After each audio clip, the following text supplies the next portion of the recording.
Ana, deixa eu fazer uma pergunta. Quanto sua nova empresa faturou ano passado? 2 meses, 1.800.000. Qual foi seu primeiro emprego? Primeiro emprego, Rádio Nacional de Brasília, como estagiária em 1900 bolinha. Quanto você ganhava como estagiária, você lembra? Nossa, era muito pouco. Não foi meu primeiro emprego, não foi na rádio. Eu fui professora de balé antes disso. Ah, não acredito, essa ninguém sabia. Eu fui professora de balé. Nossa, eu ganhava...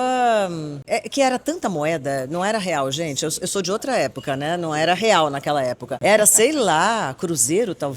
Mudou tantas vezes a moeda na minha época que eu já nem lembro mais, mas era uma titica. Em resumo, era muito titica. Eu não venho de família rica. Eu ralei muito pra chegar aqui. E como é que nasceu a tua vontade de trabalhar na área de comunicação? Eu sabia que eu precisava de alguma profissão que me tirasse de Brasília. Não que eu não gostasse de Brasília, mas a gente não tinha dinheiro para viajar muito. E eu queria conhecer o mundo. Eu tenho isso de personalidade, eu gosto de viajar, eu gosto do novo, eu gosto de experimentar culturas novas, comidas novas, lugares novos. E eu não tinha dinheiro para fazer isso. E aí eu pensei, eu preciso fazer um trabalho que me leve para fora de Brasília e para fora do Brasil, para conhecer outras coisas. E aí quando eu cheguei perto ali da universidade, eu falei, o que vai ser? Aí eu pensei, jornalismo, eu escrevo bem, eu não falo mal, quem sabe eu me dou bem nessa profissão e consigo ir para outros lugares do mundo, dito e feito, né? Legal, que legal. O que teus pais faziam na época que moravam em Brasília, na curiosidade? Papai era advogado, mamãe parou de trabalhar quando eu nasci, mas ela foi radialista. Ela começou em rádio, naquela época era muito difícil uma mulher trabalhar, imagina trabalhar numa profissão pública, usando a voz, usando o microfone. Eu tenho fotos dela na rádio trabalhando, mas eu não a vi trabalhando porque ela parou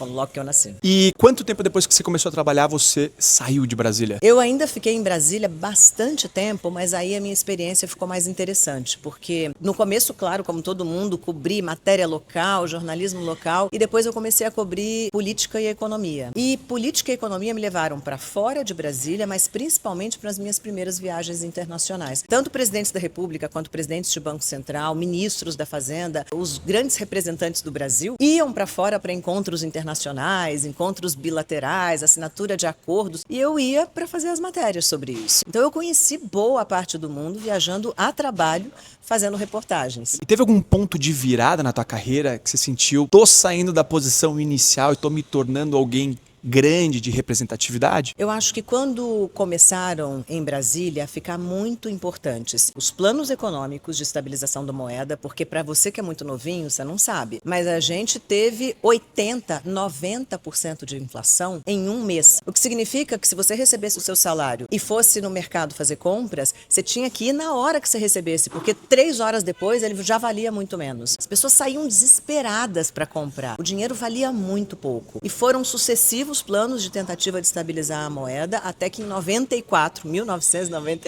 é muito tempo atrás, né? Veio um plano que estabilizou a moeda, então se você nasceu de 94 para cá, você não experimentou isso, mas foi muito importante cobrir esse momento do país, inclusive para fazer as pessoas entenderem o que era ter uma moeda estável. Eu já era repórter de economia, fiz muitas matérias. Qual emissora?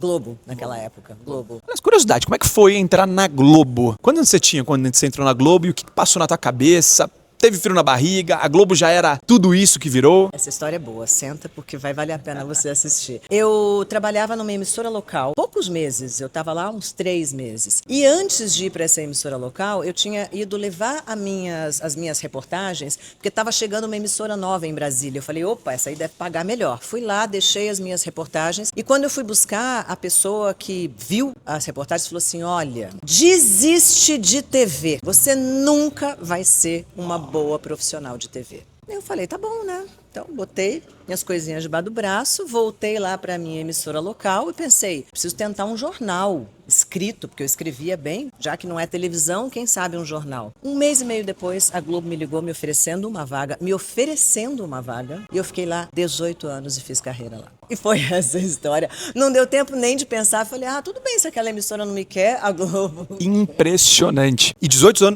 anos de Globo é coisa pra caramba, impressionante também. Coisa, mas eu fiz muita coisa lá dentro. Eu fui repórter local, depois eu fiz cobertura de política, de economia, viajei pra caramba, fui correspondente internacional, morei em Londres, morei em Nova York, voltei para o Brasil para ser âncora de telejornais e aí a partir daí eu fui âncora de vários telejornais, não só na Globo, mas em outras emissoras. E Ana, o que você... Se fosse decodificar o sucesso da tua carreira, você é extremamente bem sucedida naquilo que você se propôs a fazer. O que tá por trás desse sucesso? O que você acha que fez a diferença para você ter crescido tanto nesse segmento, no teu segmento? Não esperar o seu líder fazer a sua carreira. Faça você a sua carreira. É o conselho que eu dou para todo jovem. No meu caso, jornalismo, todo dia você chega na redação e você recebe uma pauta. Hoje você vai cobrir aquele acidente que teve em tal lugar. Eu já chegava com a minha pauta. Eu já chegava dizendo assim, vocês viram o que aconteceu aqui? Isso aqui vai dar uma boa reportagem. Eu me voluntariava. Me voluntariei para todas as matérias internacionais difíceis,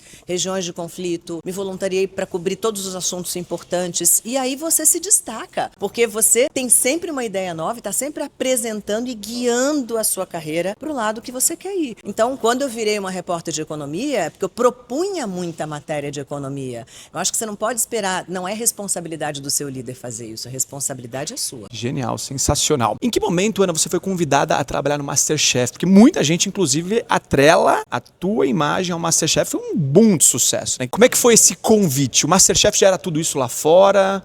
Ou não tinha essa grandeza? Ninguém no Brasil conhecia o MasterChef lá de fora, que já era um grande produto, porque ele não era reproduzido no Brasil. Então, só quem ia para fora ou tinha alguma emissora paga que transmitia, mas eu acho que nem tinha nenhuma, viu? E eu tinha saído do jornalismo por vontade própria, depois de 30 anos de profissão. Eu falei, eu não quero mais esse estresse cotidiano, eu quero ter outra vida. E eu já tinha 2 empresas abertas naquele momento, fiquei tocando as minhas empresas, eu já era empreendedora naquela altura. E recebi muitos convites para voltar para o jornalismo, não aceitei nenhum. Até que veio a Band e falou assim, você não quer fazer MasterChef? A gente vai trazer para o Brasil. Eu falei, Master, o que? Eu nem sabia o que era. Mas aí eu fui olhar o produto lá fora e eu achei que tinha tudo a ver com o meu cliente aqui. Quem era o meu cliente aqui? Era o cara que estava sentado na frente da TV e assistia a TV todo dia. E esse eu conhecia, porque eu estava há 30 anos em TV. E eu falei, esse produto vai colar. Pode ser que ele não seja um sucesso retumbante, mas um fracasso ele não será. E eu achei que era um bom momento de começar uma outra coisa totalmente diferente na TV, mas nunca, nem nos meus melhores sonhos, eu achei que a gente ia ter 10 anos de sucesso absoluto, né?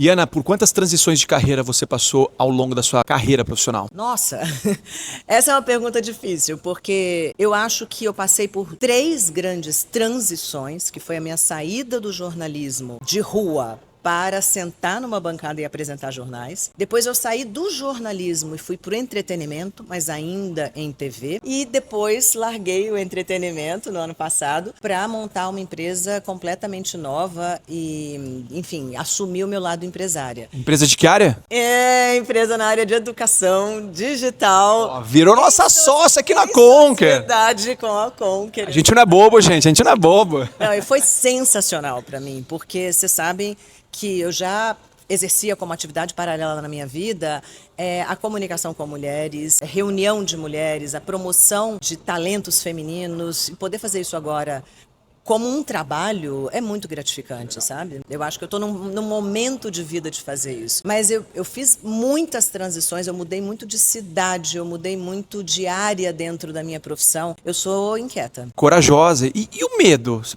tinha medo de mudar de área, abraçar novos desafios? O que passava na tua cabeça? O que passava no teu coração nesses momentos? Insônia, dor de barriga, crise de choro, igual todo mundo. Mas a única vantagem de ficar velha, e eu já tô velha, embora você não tenha notado, eu já fiquei velha, é que você olha pra trás e fala, Ana, você já fez isso. Você vai fazer de novo, tá tudo bem, você já viu, dá certo, vai, se joga. Então eu vou com medo mesmo, mas eu vou. Síndrome do impostor às vezes pega? Pega muito, o tempo todo. Eu muitas vezes acordo de madrugada e penso assim, eu não vou dar conta, eu não vou dar conta. Eu cheguei até aqui por sorte, não foi... E aí eu olho pra trás de novo e falo, não, né, bebê, não. Assim, você já provou tantas vezes pra você e para outras pessoas, vai em frente, você só tá angustiada, porque é muito trabalho pela frente de novo, porque é muita ponta solta ainda que você vai ter que amarrar, mas você já passou por isso outras vezes, vai dar certo. Quais foram teus principais aprendizados trabalhando no MasterChef ao longo desses 10 anos? Primeiro, para você ganhar a pessoa que tá te assistindo, você tem que se emocionar. No jornalismo, a gente não se emociona, a gente dá a notícia com um tom de voz mais ou menos igual, um pouquinho mais alegre, um pouquinho pouquinho mais sério, mas para você ganhar o espectador aqui nessa entrevista, você tem um jeito de falar, você tem um jeito de perguntar que ganha o telespectador. Você se emociona, você comenta, pô, que legal isso, que corajoso, pô, que chato, tal. Assim, você traz a pessoa que tá te assistindo para você. Legal. E isso eu aprendi no MasterChef, porque ali, quando eu percebi que eu podia ser eu mesma, me soltar e ficar parecida comigo sem ter que segurar as emoções, foi quando eu consegui conduzir bem o programa. E aí eu falei, puxa vida, era só ser eu mesma. Então eu acho que eu aprendi a ser eu mesma no MasterChef. E Ana, você tinha ideia que o MasterChef ia ganhar toda essa proporção? Imagina, nem nos nossos melhores sonhos, meus e dos chefes e da direção, eu achava que errado não ia dar, mas que ia ser um sucesso durante 10 anos e que as pessoas iam amar tanto o programa, que eu acho que tem uma coisa de relação de paixão com aquele produto, né? As pessoas são apaixonadas pelo MasterChef. Elas me encontram e falam... eu amo o MasterChef. É bonito de ver, sabe? E vamos aproveitar aqui, já que a gente está com a Ana no MasterChef, conta alguns segredos, algumas coisas que o público não conhece, não sabe e que você poderia contar. Por exemplo, quanto tempo durava a gravação de um programa e conta outras coisas que aconteciam também pra gente. Um episódio do MasterChef, aquilo que vai ao ar na sua casa na terça-feira, 10h30 da noite, que são mais ou menos 2 horas de programa, 2 diárias de 8 a 10 horas. Portanto, quase 20 horas para gravar as 2 que vão ao ar. A coitada aqui que nunca comia na frente das câmeras, comia tudo nos bastidores. Ah, boa! Tudo! Aí tudo! Sim, pô. Tudo que eles cozinham, eu comia, porque que legal. Parte da minha tarefa era acompanhar emocionalmente aquelas pessoas. E sabendo o que elas tinham cozinhado, eu consegui entender melhor em que momento emocional elas estavam, frustração, sabe? alegria. Tudo passa pra comida. Tudo passa pra comida. E outra curiosidade aqui, Ana, você já teve alguma opinião diferente de um jurado? Muitas. E aí, claro, é a minha falta completa de paladar, entendeu? Tem hora que eu falo assim... Olha a humildade dela, olha a humildade dela. Sabe aquela comida que você acha gostosinha? E aí os chefes assim, não tem complexidade. Aí eu falo, pô, pra que complexidade? Eu tô comendo comida, não tô comendo coisa complexa. Mas enfim, né? Tudo bem, é com eles, não é comigo julgar. E outra pergunta, a comida que eles comem ali na hora, é fria ou é quentinha? Você já viu o MasterChef e você já viu que os participantes produzem 2 pratos iguais, exatamente iguais. Então, um desses pratos, nessa hora que ele tá saindo quente do forno, depois do para tudo, a gente faz um corte. E aí todo mundo que tá no estúdio, 130 pessoas, o iluminador, o cara do microfone, os câmeras, a produção, os culinaristas, todo mundo vai almoçar. E aí ficamos só eu, os chefes e a diretora e o segundo diretor. E aí eles comem os pratos ainda quentes, um deles, e dão nota numa planilha para várias coisas. E é essa nota que baseia eles depois na hora de comer a comida gravada, depois do intervalo do almoço, que já tá fria nessa hora, mas eles já provaram quentes, terminada naquele momento. E aí eles, em geral, a opinião é a mesma, não muda. Mas é muito interessante pra gente ter uma rigidez de qualidade no programa. Padrão? É, padrão, pra eles saberem que eles estão votando seriamente e não porque iluminou o programa, porque tá gravando, porque eles estão mais emocionados ou menos emocionados, sabe? Que isso é uma coisa que conta. Ana, não sei se você pode responder essa, mas a outra curiosidade que surgiu aqui, se você pudesse responder qual foi o melhor prato que você comeu ao longo desses 10 anos. Qual foi o prato e quem que preparou esse prato? Qual que foi o chefe? Tua opinião.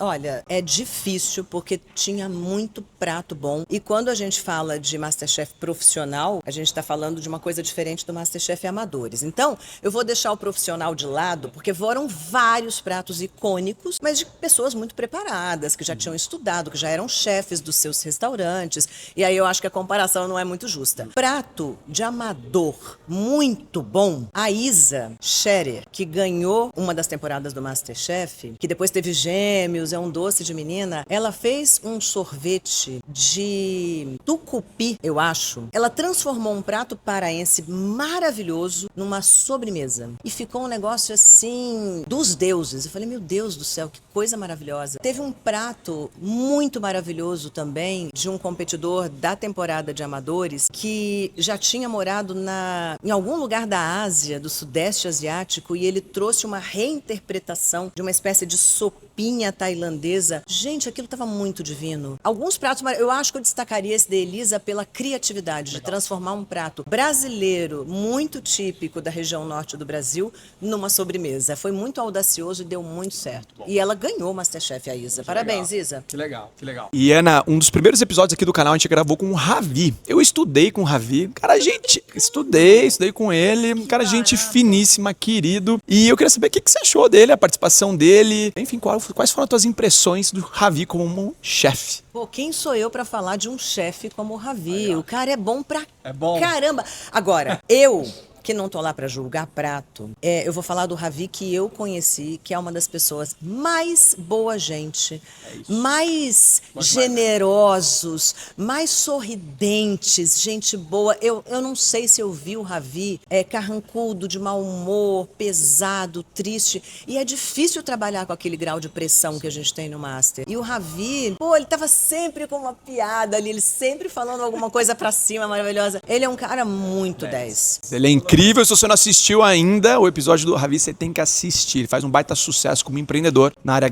gastronômica, inclusive. E aproveita esse momento para se inscrever no canal. Comenta aqui o que você tá achando desse bate-papo com a Ana Paula. Compartilha. Isso ajuda a gente a chegar a mais pessoas e fazer mais entrevistas e conversas. Valeu? Ana, foi difícil para você sair do MasterChef depois de 10 anos? Foi porque eu era muito feliz no MasterChef. Eu não saí do Master porque eu tive algum problema lá. Pelo contrário, assim, eu tinha uma diária muito confortável, um relacionamento muito bom. Eu fiz amigos para minha vida dentro do MasterChef, não só entre os chefes, os jurados, mas com todo mundo que trabalhava ali na produção, nos bastidores, na direção. É um clima muito cordial, muito amoroso, sabe? Mas 10 anos é um ciclo. Eu estava chegando perto dos 60 anos de idade. Eu vou fazer 60 anos esse ano. Você pode dizer que não parece, eu aceito o elogio. Não parece mesmo. Eu iria dizer uns 45 anos aqui, ó. 40 anos? 40 anos. Eu vou fazer 60 no dia 25 de novembro. Vocês podem me mandar presente para 60 anos, é uma data redonda, linda de comemorar. Verdade. E eu comecei a olhar para os meus 60 e pensar, o que eu quero deixar? Eu quero deixar aquele legado da grande jornalista, super premiada, muito inspiradora para uma geração inteira de jornalistas. Eu quero deixar o legado de um programa de entretenimento bem conduzido, que foi muito desafiador no início e que depois pagou, assim, todo o empenho nele, ou eu quero deixar uma coisa mais definitiva e mais ampla. E você sabe que eu não penso pequeno, né? Para pensar, eu já penso grande logo. E eu pensei, não, eu quero deixar um legado para mulheres. Para as mulheres da minha geração que enfrentaram todos os obstáculos possíveis para entrar no mercado de trabalho, todas as barreiras de gênero. E para as meninas mais jovens que buscam posicionar melhor a voz, liderar melhor equipes, fazer carreiras mais bonitas sem tanta necessidade de sacrifício pessoal para isso. E eu acumulei muito conhecimento sobre empoderamento feminino, liderança feminina, e eu pensei, eu preciso usar tudo isso de maneira processual. E aí nasceu a Conqueruna. E aí foi muito sedutora a ideia para mim. Eu falei, não consigo administrar as duas coisas ao mesmo tempo. Eu preciso me dedicar só à Conqueruna. E assim, ainda estou me divertindo horrores, apesar de trabalhar muito, muito, muito mais do que eu trabalhava antes. Eu estou achando o processo legal, muito divertido. E cada vez que uma aluna fala, que legal que você está fazendo, aí valeu tudo. tudo, né? Valeu tudo. Que legal. Pra quem não sabe, a gente conheceu a Ana, foi numa campanha, não, numa liberação gratuita, o curso de comunicação. A gente convidou a Ana para participar como professora, afinal de contas, um dos maiores nomes hoje do Brasil em termos de comunicação. Meu, o trabalho dela foi tão incrível. Eu falo que tem profissionais que entregam tarefas e tem profissionais que entregam missões. Tarefa é simplesmente o médico precisa fazer uma cirurgia. Agora, o médico comprometido, ele tá ali para salvar a vida da pessoa. O técnico tá comprometido com uma tarefa, vai treinar o time. Agora, o técnico que está comprometido com a missão, ele vai fazer aquele time campeão. E a Ana sempre entregou além, abraçava a causa, abraçava os porquês. Por que a gente está fazendo o que a gente está fazendo aqui? Peraí, deixa eu entregar o muito a mais do que vocês estão me pedindo. E nos surpreendeu muito. De forma muito positiva trabalhar com a Ana. Foi uma jornada incrível. E a gente pensou, poxa, como é que a gente pode ir além nessa parceria? Como que a gente pode fazer mais? Porque a Ana, enfim, não é só uma profissional incrível, mas uma pessoa incrível. E enfim, a gente teve a honra de sonhar juntos, né, Ana? E casar algo que batia muito forte no teu coração. Que era impactar mulheres, né? Ouvir essa história.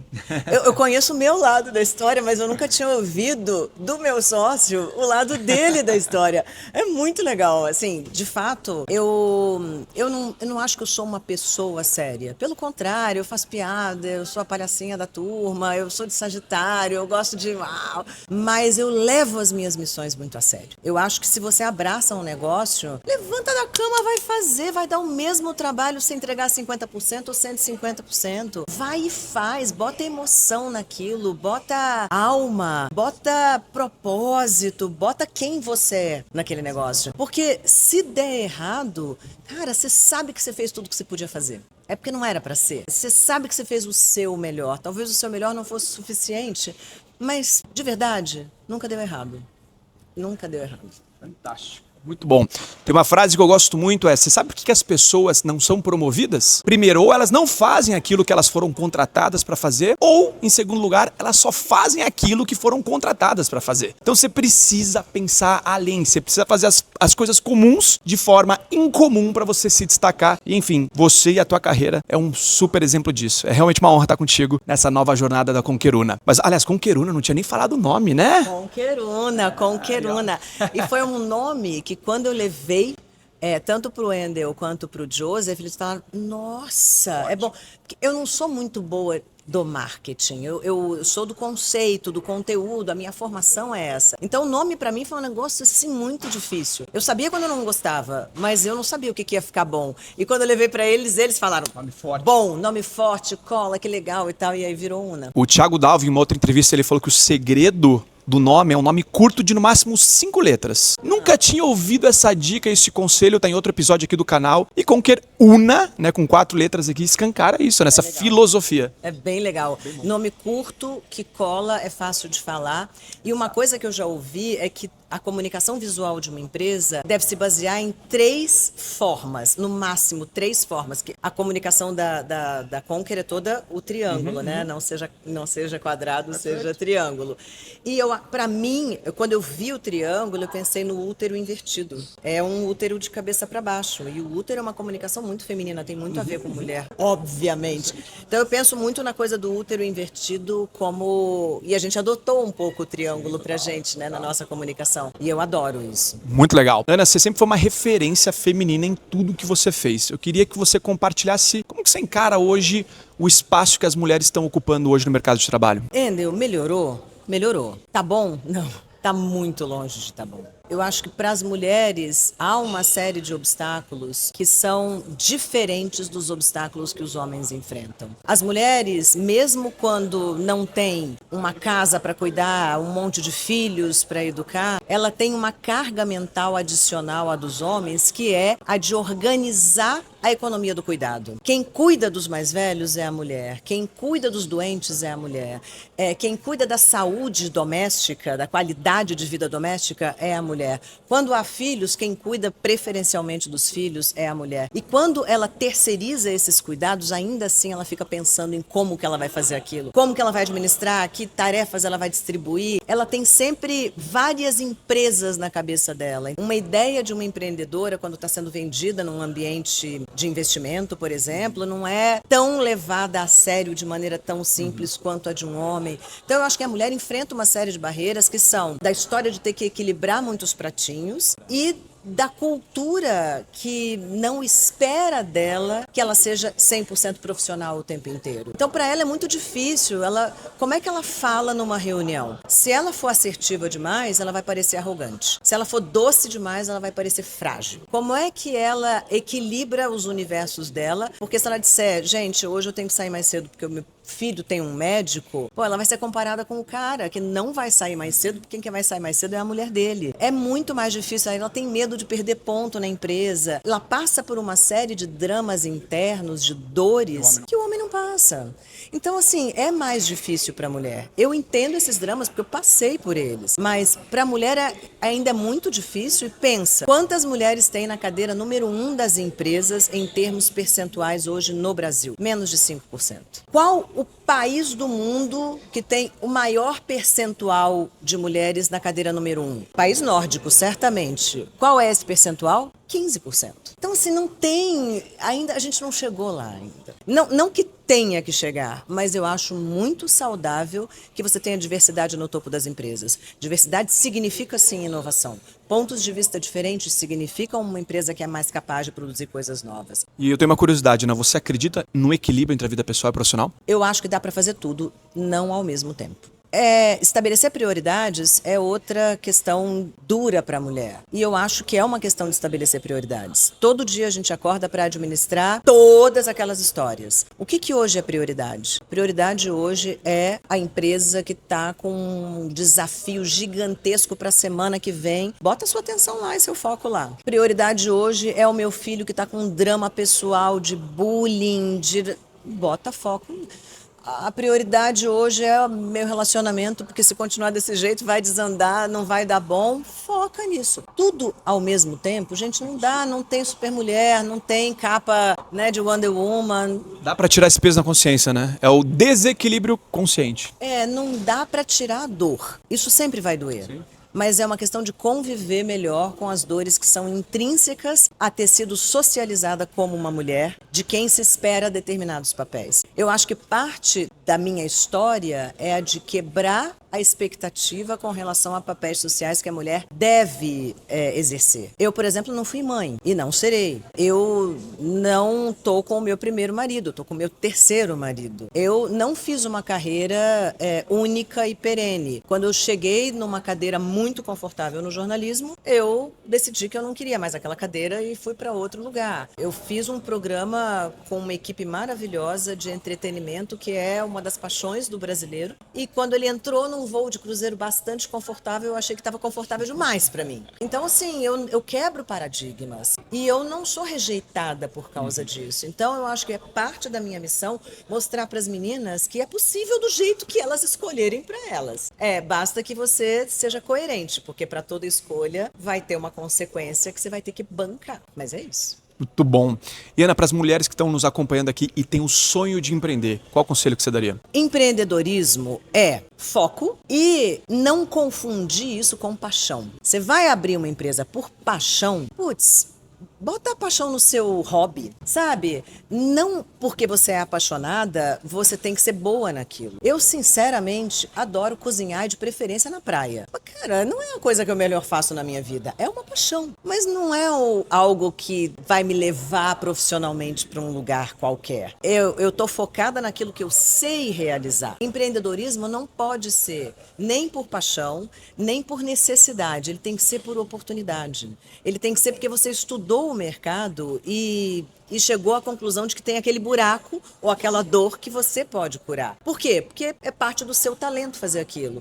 Então, assim, você adora maquiagem, aí você vai abrir um salão de maquiagem no seu bairro que já tem 10 salões de maquiagem. Não vai dar bom, amiga. Mas tem um buraco ali no seu bairro, tem uma coisa que poderia suprir uma dor coletiva, aí sim você pode. Mas olha, faz pesquisa, trabalha, vai atrás, não acredita na primeira pista que a paixão te dá. Porque em geral não é a paixão que vai te levar ao sucesso. O que vai te levar ao sucesso é foco, estudo, entender o que o mercado precisa e entregar. Sobre tua carreira, qual foi o pior conselho que você recebeu? Você nunca será uma repórter de televisão, uma profissional de televisão.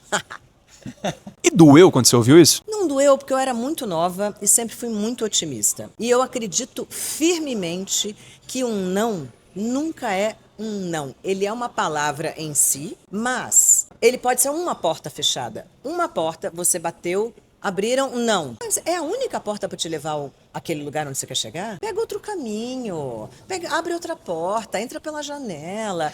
Tem 1000 jeitos de chegar àquele lugar, sabe? Todos os caminhos levam a Roma, então busca outro. Então eu não fiquei muito magoada, eu achei que poderia ter outros lugares para mim no jornalismo. Enfim, também nunca tive a vaidade de ter que ser televisão, pelo contrário. Então, naquela época não doeu muito. Talvez hoje, lógico, alguém bater. Não, desiste de empreender, esse negócio de conqueruna não é para você, você não vai dar conta, talvez doesse. Porque é uma escolha consciente que eu fiz da minha vida. Mas naquele momento eu era muito nova. E qual foi o melhor conselho que você recebeu na tua carreira? Dinheiro não é problema, é solução. Sabe de quem? Silvio Santos? Silvio Santos! Um dia o Silvio me falou, dinheiro pra mim nunca foi problema. E a gente sabe que o Silvio começou camelando na rua, né? E ele falou, eu comprava uma caneta por meio dinheiro e vendia por 1,5 dinheiro em outro lugar da cidade que pagava mais pelo mesmo produto. Então, eu sempre fiz dinheiro, ele me falou. Nunca foi problema para mim, sempre foi uma solução. E eu acho que é um bom jeito de dar valor ao que tem valor. Se a gente sofre pelo dinheiro, a gente está criando um problema que, claro, gente, muita gente precisa de dinheiro. É muito difícil viver sem dinheiro. Eu não estou dizendo que é fácil, mas eu estou dizendo que sofre por alguém muito doente e você não tem dinheiro para comprar um bom tratamento. Mas sofre pela doença da pessoa e não pela ausência do dinheiro. O dinheiro tem que ser a solução para os seus problemas, ele não tem que ser um fim em si. Acumular dinheiro para não usar de maneira legal, pô, vou usar na minha saúde, eu vou usar no meu conforto, no conforto dos que estão ao meu lado, para construir pontes mais legais, para proporcionar coisas mais legais para outras pessoas. Para virar tio Patinhas é ruim, sabe? Mergulhar no cofre. E, gente, nada contra dinheiro, tá? Muito pelo contrário. Eu ganhei o meu próprio dinheiro, nunca herdei nada de ninguém. Minha família era uma família de classe média baixa. E eu sei quanto vale. Justamente porque eu ganhei o meu, eu sei quanto vale. Mas ele de verdade, depois que eu ouvi o Silvio dizer, ele para mim nunca foi um problema, sempre foi uma solução, não quer dizer que ele tinha muito dinheiro e por isso era uma solução. Quer dizer que ele tinha pouco dinheiro, mas ele arrumou um caminho de fazer, mesmo que fosse esse pouquinho transformado neste pouquinho. Já era mais do que ele tinha antes, então virou uma solução para ele. Em outras palavras, o dinheiro é um excelente servo e um péssimo mestre. Resumiu tudo que eu falei aqui em meia hora. Muito bom, não? Baita, pô, um ensinamento do Silvio Santos, cara. Olha que privilégio. A gente aqui é super fã desse cara. Que legal, que legal. E Ana, qual foi a pior crise que você passou na sua carreira? Eu passei por uma crise difícil que foi quando eu fui morar em Londres. Eu cheguei num ambiente de escritório bastante descoordenado, pouco organizado, que vinha de uma crise, então era um ambiente difícil. E eu enfrentei uma cidade que, naquela época eu não sabia, mas não é a cidade ideal para mim, porque ela é muito escura. E eu tenho muitas questões com a claridade. Depois disso eu descobri que realmente eu sou uma pessoa diurna. Eu gosto... Aqui um detalhe, eu lembro a primeira vez que eu fui para Inglaterra, Londres, 3h30 da tarde, 4 horas já tava tudo escuro. E clareava, era umas 10h30, 11 horas da manhã. Era terrível. É muito tempo de escuridão e para mim isso mexe na autoestima. Hoje eu sei que eu sou uma pessoa solar, eu sei que eu sou uma pessoa que gosta de acordar cedo e dormir cedo. Eu sou guiada pela luz. Então foi muito difícil para mim aquele momento. E quando eu assumi o Jornal da Noite, eu sabia que eu ia ter problema, mas eu fiz a minha cabeça para estar ali durante um período da minha vida, aguentar aquilo de ir dormir tarde e acordar um pouco mais tarde, porque, enfim, eu acho que carreira não cai no seu colo, você precisa fazer a carreira que você quer e aquilo fazia parte do meu crescimento profissional. Mas eu tive muita dificuldade com isso. E eu tive muita dificuldade também, muito recentemente, quando meu marido sofreu um assalto e se machucou muitíssimo. E eu tive que parar tudo que eu estava fazendo na minha vida, absolutamente tudo, durante 3 meses para apenas cuidar dele. Não foi uma decisão difícil, obviamente, eu nem pensei nisso na hora, mas eu pensei, ainda bem que eu tô madura o suficiente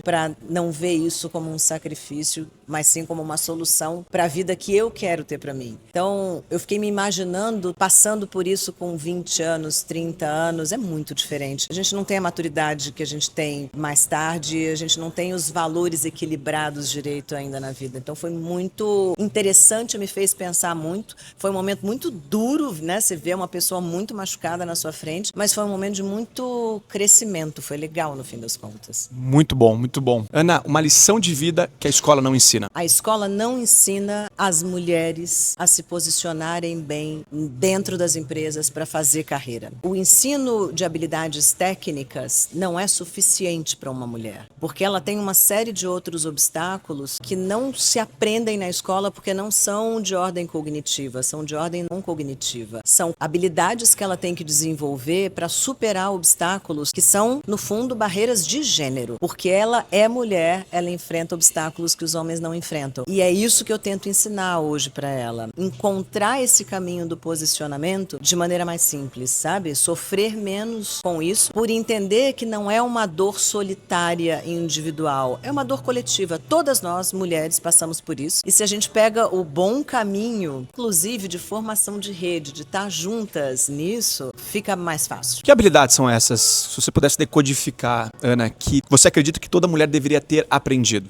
Eu acho que a primeira coisa que a mulher tem que ver é que a carga que ela traz não vem dela, também não vem apenas da educação dela na primeira infância, na segunda infância. É uma carga muito mais antiga. Assim, se a gente for fundo mesmo, é uma carga de 3.000 anos de história, de civilização, que não privilegiou a mulher nos ambientes de geração de produtividade. A produtividade da mulher nunca foi medida pela capacidade intelectual que ela tem para entregar ao mundo. Sempre foi medida pela quantidade de filhos que ela conseguia ter, porque era mais gente para trabalhar na lavoura, para trabalhar no comércio. Sempre foi medida pela capacidade dela de se manter fiel, porque se você garantisse que os filhos são apenas daquele núcleo familiar, você manteria também economicamente os bens da família concentrados ali, eles se dividiriam menos.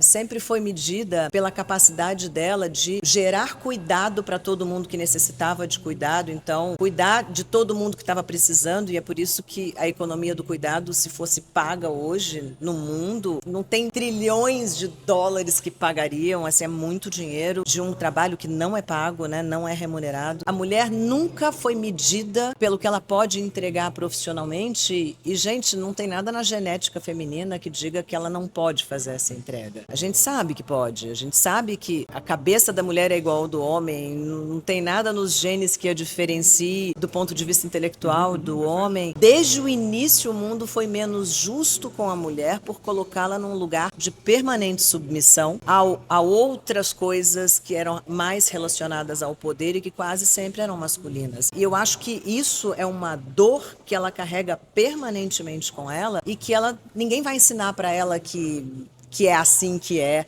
e que ela tem que se comportar desse jeito, mas também ninguém vai ensinar para ela que ela pode fazer as próprias escolhas. Eu acho que, basicamente, falta a mulher compreender que ela pode fazer as melhores escolhas para ela, sem ser considerada egoísta. Eu não deixei de ser mãe porque eu sou uma mulher egoísta, mas porque não é o meu melhor talento ser mãe. Eu não mudei de emprego e de carreira tantas vezes para magoar alguém que esperava de mim que eu continuasse no jornalismo porque eu era uma boa jornalista, ou para irritar alguém que gostava do MasterChef, mas porque eu preciso ser coerente comigo. E se tinha um desafio melhor e maior do outro lado, eu precisava abraçar ele para eu ser feliz. Isso não é egoísta, isso é escolha, e toda escolha vai ter consequências e tá tudo certo. Mas essas escolhas têm que ser feitas para você, não para o seu filho ser feliz, para o seu marido ser feliz, para o seu chefe ser feliz, mas para você ser feliz. A gente precisa ter um compromisso com a gente mesma. Não é egoísta, isso é produtivo,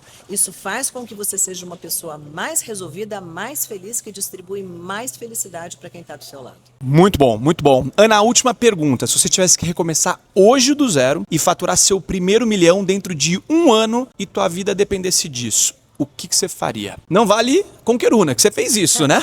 Em 2 meses já dobrou esse número. Outra coisa, decodificando o sucesso aqui, Ana. Conselho que você daria para quem tá nos acompanhando? Eu rapidamente formaria uma rede de pessoas em torno de mim. Pessoas são o grande tesouro. É nas pessoas que está o dinheiro. Não adianta você achar um negócio se você não achar quem vai comprar o seu negócio. Não adianta você ter uma boa ideia se você não sabe como colocar essa ideia no mercado com as pessoas certas para trabalhar nisso. Primeiro, forma uma rede de pessoas que você considere boas do seu lado, se comunica com elas, conversa com elas, desenvolve relacionamento com elas, porque muitas cabeças, e de preferência pessoas muito diferentes, inovam, criam coisas que são mais capazes de gerar faturamento, de ser lucrativo, sabe? Eu acho que tudo vem das pessoas. Então, ficar sozinho em casa tentando ter uma boa ideia para que essa ideia gere dinheiro, não vai fazer o seu primeiro milhão chegar. A Ana falou algo muito importante, pessoas. Tem uma frase que eu gosto muito que diz: 100% dos seus clientes são pessoas, 100% dos seus colaboradores são pessoas. Se você não entende de pessoas, você não entende de negócios. Então, uma verdadeira aula, Ana. Muito obrigado. E para caminhar pro final aqui, a gente fechar, faz o jabá da Conqueruna. Vamos aproveitar esse momento. E tem cupom pra turma? Pra turma, pras mulheres. Pras mulheres que estão nos acompanhando? Tem cupom, lógico. Diz aí, Ana. Olha, tem alguns cursos que estão fazendo muito sucesso. Um dos cursos, a gente vai para a segunda turma, que é o curso Expert. Gente, quem foi da primeira turma, é fundadora para sempre, é founder, não tem jeito. Mas sempre tem uma segunda turma, a gente vai chegar nela e aí, cupom ANA10 para você que está assistindo a gente agora. Cupom ANA10 para quem quiser fazer imersão presencial. Também tem cupom ANA10. Na verdade, presencial pode ser ANA20, pode ser ANA20. ANA20 para você Uau. fazer imersão presencial. Acho que vale muito a pena. As imersões presenciais são sempre de 2 dias. Aqui em São Paulo, eu estou 100% dos 2 dias presente. Então, é muito legal porque eu estou ali coordenando todo o processo. É uma ótima oportunidade de estar comigo e de desenvolver talentos que você nem imagina. Sensacional, Ana. Obrigado pela conversa. Sempre inspirador, uma honra e uma aula. E é um privilégio contar contigo na Conqueruna. Baita sócia, baita profissional e baita pessoa. Então, muito obrigado. Obrigado a todo mundo que nos acompanhou nesse episódio. Eu tenho certeza que te inspirou muito a ser um profissional, uma pessoa, uma mulher muito melhor. Isso é muito especial. E, Ana, um conselho final para quem está nos acompanhando aqui. Primeiro, super obrigada. Foi uma honra para mim estar aqui, de verdade. Gente, eu fui convidada pelo Wendel para fazer a entrevista com ele. Ganhei, subi na vida. Gente, quem diria? Não, eu que subi na vida. Eu posso falar agora que eu entrevistei a Ana Paula Padrão, meu. Olha que... Se alguém me contasse isso há 10 anos atrás, quando eu tava na rua, no porta a porta, vendendo, começando minha carreira, nem eu ia acreditar. Aliás, ninguém ia acreditar. Então, ó, você vê como o mundo dá voltas para quem não desiste? Olha aí, gente. Não desiste, sonha grande, que coisas loucas e doidas como isso que tá acontecendo agora podem acontecer na sua vida também. É isso aí. E olha, para você, eu acho que sonhar grande dá o mesmo trabalho que sonhar pequeno. Então, sonha logo grande. Mas estabelece metas pequenas. Porque se você quer sair daqui para o impossível, é que nem você querer virar astronauta depois dos 40 anos. Vai dar um trabalho maior, sabe? Assim, talvez não dê certo. Então, estabelece metas possíveis. Aí você sobe um degrau, uma meta, aí você estabelece outra meta, sobe outro degrau, mais uma meta, sobe outro degrau. Seja organizado, planeje a sua vida, a sua carreira. Quando você vê, você já subiu uma escadaria imensa e você está muito mais perto do impossível. Mas assim, o possível não é pouco. De possível e impossível, você vai chegar num lugar gigantesco. Foi assim que eu fiz na minha vida e olha, não falhou. Ana, muito obrigado. Foi uma baita aula. Valeu, gente. Tem que finalizar com últimos minutos, por favor. Por favor. Tá acabando, últimos segundos, 3. Wendel, vai lá, que termina essa entrevista. Bora. 2, 1, para tudo, Wendel. Para. Muito bom. Sensacional. Obrigado, Ana. Valeu mesmo. Wendel, o que você achou da conversa com a Ana? Você gostou? Pô, sensacional. Como eu falei aqui no vídeo, no episódio, às vezes não cai a ficha, que é a Ana Paula Padrão, aquela pessoa que acompanhava na televisão, assim como você, super inspiradora, super profissional, super mulher, e agora sócia também da Conquer, então é muito especial. E que aula, né? A gente vê que existe um padrão por trás do sucesso, alguém que soube lidar com riscos, teve coragem para viver as mudanças, porque eu sempre falo que todo mundo quer mudança, mas ninguém quer mudar. E para a mudança no externo acontecer, você precisa mudar dentro. E isso é desafiador pra caramba, não é fácil mudar, mas se a gente quer viver algo novo, a gente precisa estar disposto à mudança. O que não desafia, não transforma. Então isso me chamou muito a atenção da vida, da carreira dela. E mais um ponto que eu destacaria é o famoso quadro branco da vida, é o Connecting the Dots. Não sei se você já ouviu esse discurso, famoso discurso na Universidade de Stanford que o Steve Jobs deu. Ele disse que na vida os pontos só se conectam olhando para trás. Ou seja, tudo faz sentido quando você vai vendo todas as experiências que você passou, tudo que você fez, tudo acumula, tudo vai formando a tua identidade, quem você é, a tua fortaleza, os teus talentos, você vai descobrindo à medida que você vai fazendo esses pontos. E eu vejo muita gente estagnada na vida porque não tem a coragem de fazer os pontos no quadro branco da vida. E como é que você vai conectar pontos se você não faz os pontos no quadro branco da vida? O que são esses pontos? Experiências. É abraçar o novo, é abraçar aquilo que te leva para o desconforto. É só assim, abraçando novas oportunidades, errando, aprendendo, que você vai multiplicando seus talentos, que você vai crescendo, aumentando tua musculatura intelectual, você passa a ter mais visão, mais coragem, mais competência. E isso é fundamental para quem quer viver algo novo, para quem quer conquistar algo grandioso. Então, para mim, a Ana, se eu pudesse destacar, foram esses os pontos. E para fechar, não deixa de curtir aqui esse episódio. Comenta também o que você achou, o que você mais gostou do episódio de hoje. Para nós é muito importante, para nós eu digo, eu e toda a equipe aqui, a gente não faz nada sozinho. Para nós é muito importante para a gente estar melhorando e levando para você um conteúdo cada vez de mais qualidade que gere realmente um impacto na sua vida. Valeu? Obrigado, gente!